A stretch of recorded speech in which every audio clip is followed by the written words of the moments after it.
let me give you three examples, recent examples of times when three different commodities rallied for three very distinct reasons.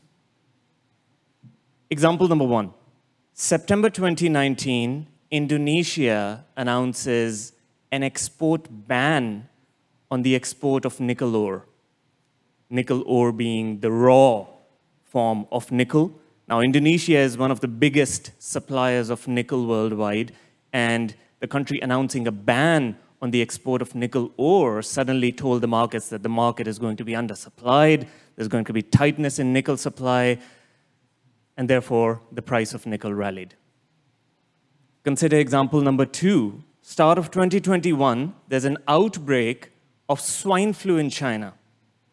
Now, China is one of the biggest consumers of pork, and the outbreak of swine flu in China suddenly meant that all the pork being produced domestically can no longer be consumed, it'll have to be imported. Suddenly, the price of lean hog futures rises. Consider example number three, and this one is more recent, of course, in 2022 with the conflict in Ukraine. What happened? An energy crunch resulted, and of course, natural gas prices went up because everyone was looking to secure natural gas from elsewhere. Three very distinct examples.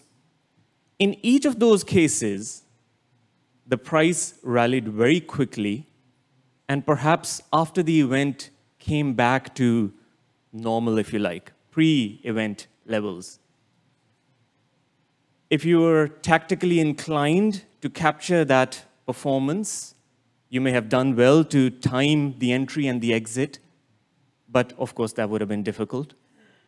What if instead there is an opportunity to capture a trend that lasts not weeks or months, but years? What if it lasts 5 years, 10 years, more? Now, as professional investors, we would tell ourselves, there's no way we're going to miss a trend that lasts 10 years or more. So the question is, are we beginning to see the start of such a trend?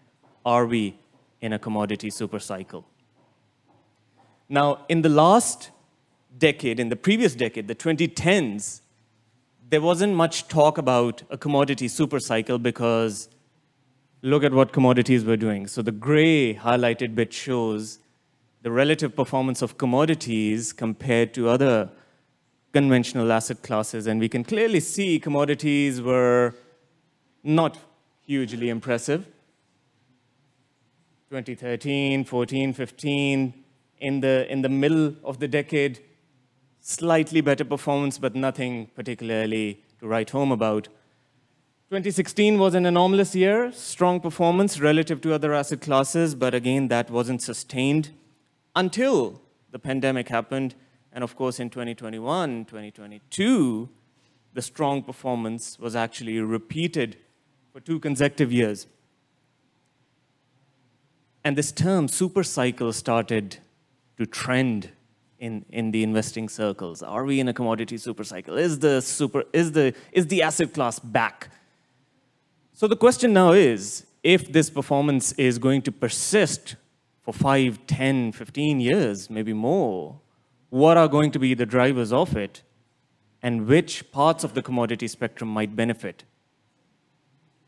We believe that the energy transition, if we are going to go into a commodity supercycle, the energy transition will certainly have something to do with it.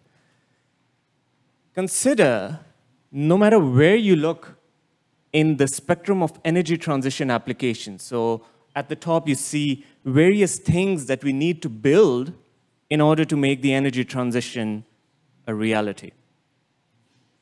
So at the left side of the chart, we highlight some battery-related applications, so batteries, electric vehicles, energy storage systems, and you see some familiar names, copper, aluminum, nickel, zinc, as being very important in making those applications. Some perhaps less familiar names, and this is an opportunity for you to test your periodic table skills, if you still remember some of those less familiar names on the list. But of course, not all markets are investable. So as an ETP provider, an exchange-traded product provider, it is our job to identify the investable commodities from that list. But the point being that no matter where you look, there is some sort of a mined commodity being used. Look at wind, look at solar power, look at hydrogen electrolyzers. The production of hydrogen requires platinum, something we might not have considered otherwise. So each of these applications has some sort of a mined commodity in use. Let's put some numbers around that story, and let's compare how much demand some of the familiar commodities had in 2020 versus how much demand they will have in 2050 if we are to achieve the 1.5-degree scenario. So in a 1.5-degree scenario, take copper as an example.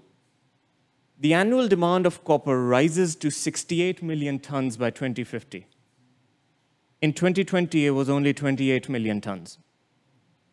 So from 28 million tons per annum, we're going to 68 million tons in the span of 3 decades.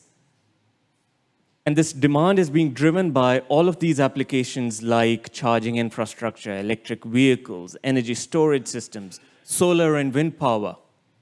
The only space where there's a negative number, that is, the demand for copper is actually coming down, is internal combustion engine vehicles, because we'll probably be producing less of them by 2050 compared to today. Similarly, the effect is similar with aluminum, nickel, cobalt. With lithium, it's interesting because lithium is, of course, a smaller market compared to copper, much smaller market. So the multiplicative effect is even greater because of the demand in electric vehicles. So lithium is going from around 0.3 million tons to well over 4.5 million tons per annum. That's the demand. What about supply? Is there enough of these materials being produced to meet this demand? The answer is no.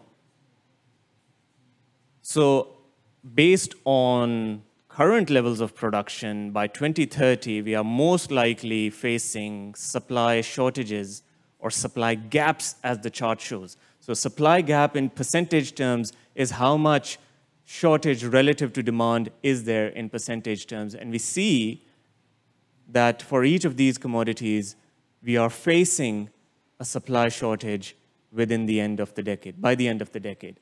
And of course, if we are going to target a 1.5-degree scenario, which we ought to, the gap widens even further because we need to produce more energy transition applications, more clean energy to stay within a 1.5-degree scenario.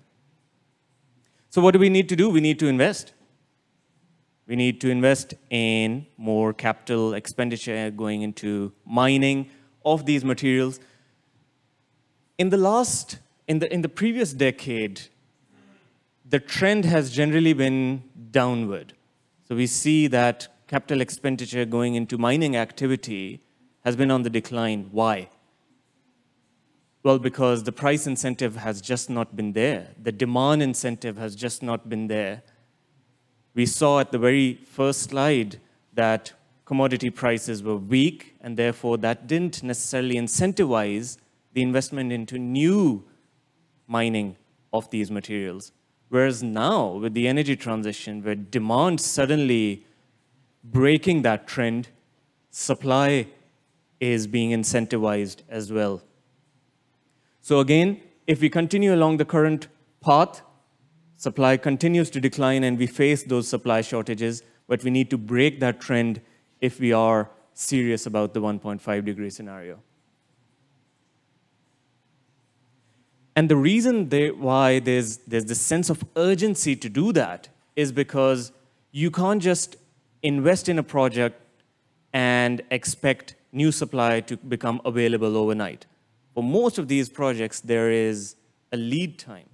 You plan for a new mine to become operational and for it to actually start giving you usable supply of these materials.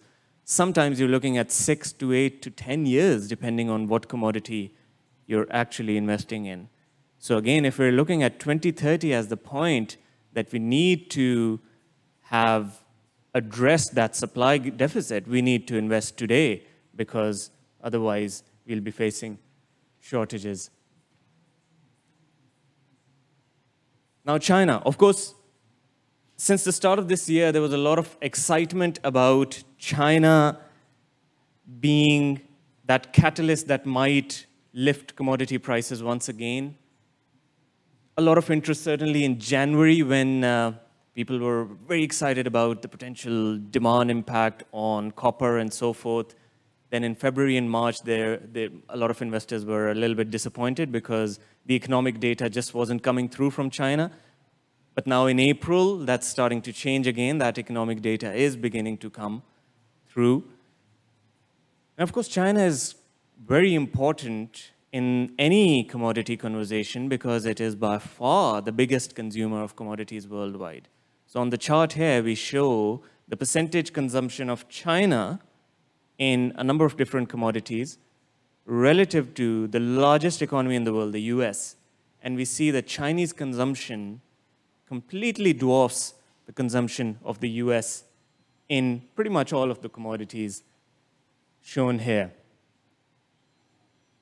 So China growing at a time when the rest of the major economies elsewhere are facing the prospect of recession could be a very good stabilizer, not just for the global economy, but of course for commodities demand. But of course, historic patterns aren't going to trigger a super cycle. If this was enough to trigger a super cycle, it would have triggered a super cycle already. What might change is what's happening on the regulatory front all around the world.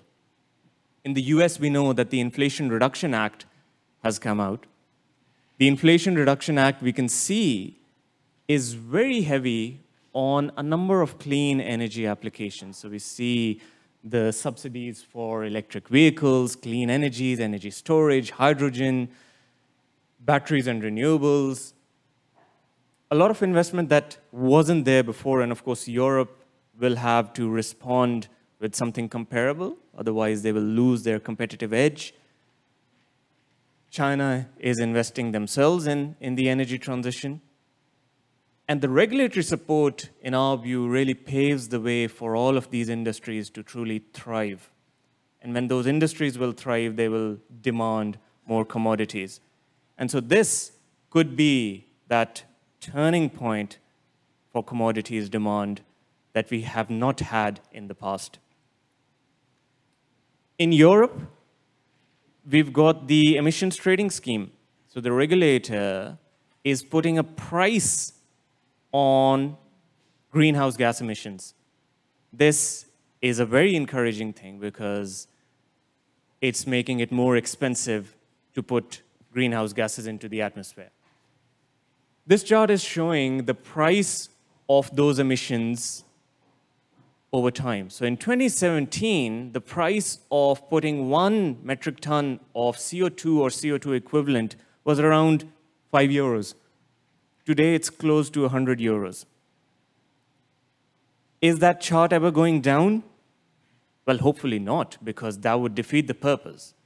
The whole purpose of this enterprise is to make it more expensive for industries to pollute.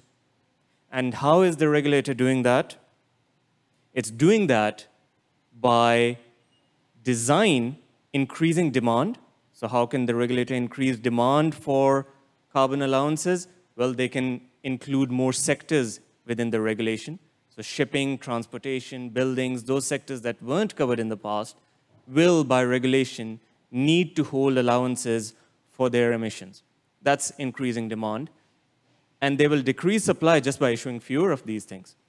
So there will be fewer allowances in circulation, and there will be more people demanding these allowances. So what will that do? It'll push up the price of these things. But that's a good thing. That incentivizes industries to move towards cleaner technologies. Because at some point, the price of emitting becomes unsustainably high. So what do? You look elsewhere. You might as well move towards clean sources of energy, like wind and solar. Wind and solar are interesting because they're at a point where they are mature enough to have acquired economies of scale and see significant cost reductions, but they are nascent enough to still expect strong growth potential in the future. It's a very interesting point for wind and solar. And by 2026, 2027, the IEA, the International Energy Agency, they foresee that wind and solar could overtake the cumulative share from sources like coal and gas in our energy mix, in the global energy mix. Now, we were, a few days ago, we were shooting a video in our office talking about the energy transition, and someone joked that it's fine to be talking about the energy transition sitting in the office, but wouldn't it be cool if we did a video with me abseiling down a wind turbine? I said, sure. So maybe you see a video from WisdomTree at some point with me abseiling down a wind turbine, if I'm brave enough. That's not me for now. The purpose of that picture is to illustrate how big these things are. You could be on a plane and you can see them from a distance. Wind turbines are absolutely massive. The wingspan of some of these things can be larger than a football field. But not only that, these things are becoming bigger. By the end of the decade, they will probably double in size. So each wind turbine will probably double in size. And the reason why these things are getting bigger is because it makes sense to make them as big as possible. Out in the sea, you have more space, you have more wind, so you might as well make your turbine as big as possible to get the most bang for your buck. So wind turbines could double in size and attract $1 trillion USD by the end of the decade. There are also some very interesting innovations happening in the space of wind. For example, floating wind. Floating wind is exactly what it says on the tin. Instead of planting your wind turbine at the ocean bed right next to the shore, why not let your wind turbine float on the water? And what it allows you to do is, it allows you to take your wind turbine further into the ocean, where conditions are as windy as possible, and you can move your wind farm to windier conditions and extract the most benefit from offshore wind that way. And you're not limited to looking for spaces where the ocean bed is shallow. Why is this exciting in a presentation on commodities? Because if you just look at the metal intensity of things like offshore wind and compare that to the metal intensity of some of the incumbent energy sources, there's a huge difference. So compare how much copper is required in coal. Now, we're comparing apples to apples here. So for each megawatt of energy generated from coal versus each megawatt of energy generated from offshore wind, this is how much metal you need. So we see for coal, the amount of copper is around 1,000 kilograms, whereas the amount of copper in offshore wind is nearly 8,000 kilograms. Nearly eightfold increase in how much copper you need to generate cleaner form of energy.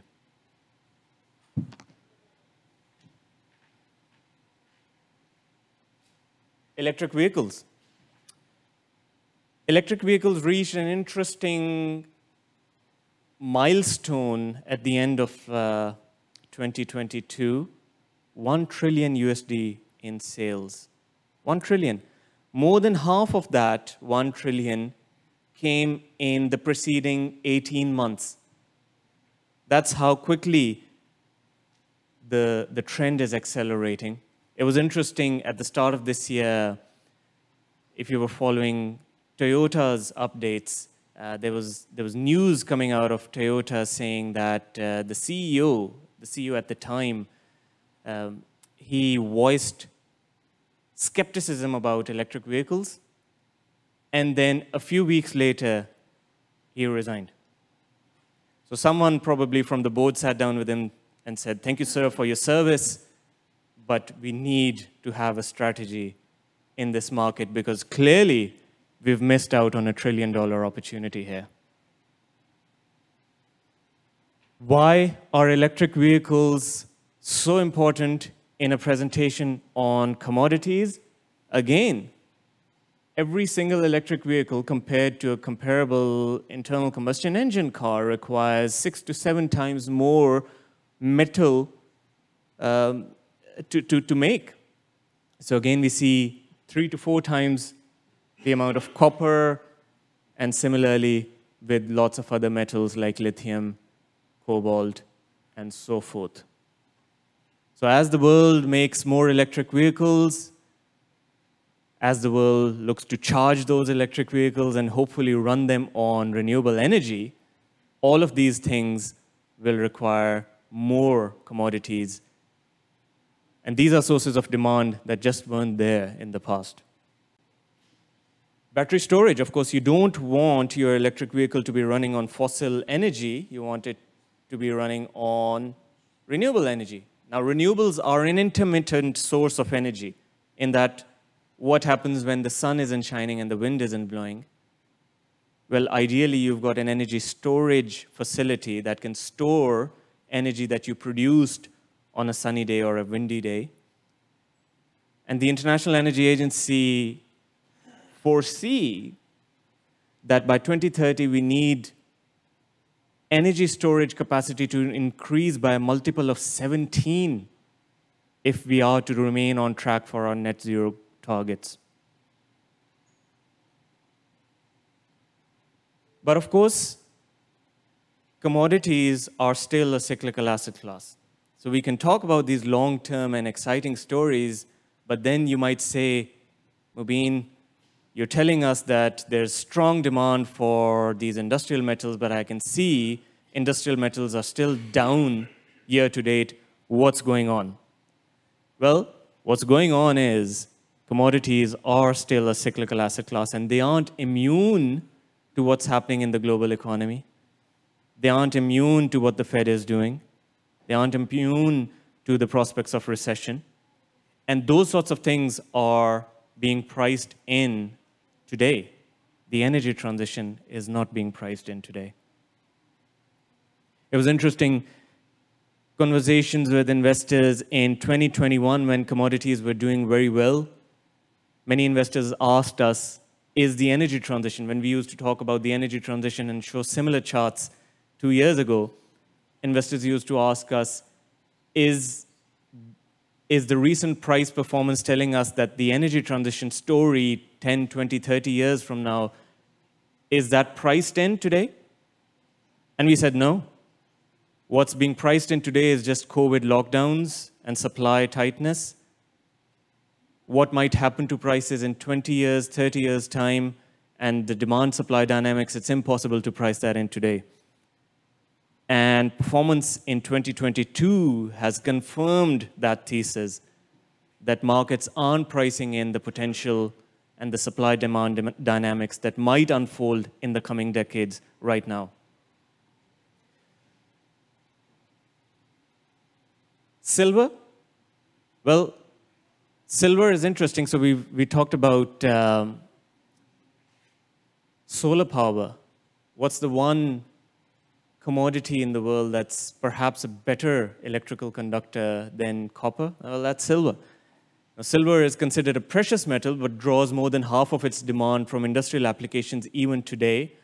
But in the future, the biggest source of demand growth is going to be its energy transition applications, such as photovoltaic cells, solar power, electric vehicles. So in an electric vehicle, copper wires carry the electrical current, but each connection has silver coating to make the current efficient electrically. Hydrogen. So there's a lot of talk about green hydrogen as an exciting store of energy, as an exciting source of energy. Green hydrogen, what is green hydrogen? Green hydrogen is when you take water, you pass a renewable energy current through water, you separate H2 from the O. And what you have is clean hydrogen, and you call it green hydrogen. The end hydrogen is the same. It doesn't actually have the green color, but the process is clean. Compare that to how most of the hydrogen is produced today. Well, it's called gray hydrogen. Gray hydrogen is produced from gas, natural gas. So you take CH4, you take H2 out of CH4, and you're left with carbon dioxide. That's why we call it gray hydrogen. But green hydrogen is produced with the electrolysis of water. Once the hydrogen is produced, it is liquefied and put into a fuel cell. In that fuel cell, the hydrogen again reacts with oxygen and produces an electrical current. And that could power your car, it could power whatever you want. That's a fuel cell. Both of those processes, the production of hydrogen and then the ultimate use of hydrogen in a fuel cell, typically require a catalyst that is often made from platinum. So platinum, which in the past was being used in all sorts of things, but also internal combustion engine cars, is now going to find a new source of demand from the energy transition as well. And of course, platinum and silver are precious metals, so they are ultimately correlated with gold. And of course, gold is ultimately correlated with economic outcomes. So again, we can talk about the energy transition, but we have to be aware of what's happening with the economics today. So gold, of course, has a strong relationship with inflation, as shown historically. So at WisdomTree, what we did was we built a model trying to connect gold prices with economic outcomes. And we came up with 4 different variables to explain the price of gold at any point in time. Those 4 variables are the US dollar. There's a negative relationship, which was clearly on display last year. The dollar was appreciating, gold was facing headwinds. The reverse started to happen from around November time. Dollar started to pull back, and gold has found new support. CPI inflation, despite the headwinds last year from an appreciating dollar, of course, inflation was still on the rise, and that was facilitating gold's position. Treasury yields, again, a negative relationship, and of course, dollar and treasury yields, they go hand in hand. If the Fed is tightening policy, yields are going up, dollar is going up, and of course, that puts pressure on gold. If the Fed is becoming hawkish, then the opposite happens. And finally, investor sentiment. Speculative, there's a strong speculative market as well in gold futures, which impacts prices. So all of those, we forecast gold prices on a quarterly basis based on those variables, which ultimately determines the relationship with some of the other precious metals as well. But who are we? So at WisdomTree, we are an exchange-traded fund and exchange-traded product provider. We have a head office in the US, but a strong presence in Europe and products across the asset class spectrum. Of course, today we were talking about commodities. And in Europe, commodities is our biggest business. So if you do notice that there's an outbreak of swine flu and you suddenly realize or decide that investing in lean hogs is probably a very good idea, then chances are you will notice our product on the list there. But equally, if you believe in the energy transition story and you're not sure which commodities to pick to benefit from that long-term story, or how to weight them, even if you know that copper is important, platinum is important, nickel is important, well, how do you weight them? What's the relative importance of one versus another? It's those sorts of questions that we look to answer for our investors. And we don't just think of ourselves as a product provider, we hope to be a service provider so that all of your research questions are also answered. and we would love to continue the conversation with you further. Thank you very much.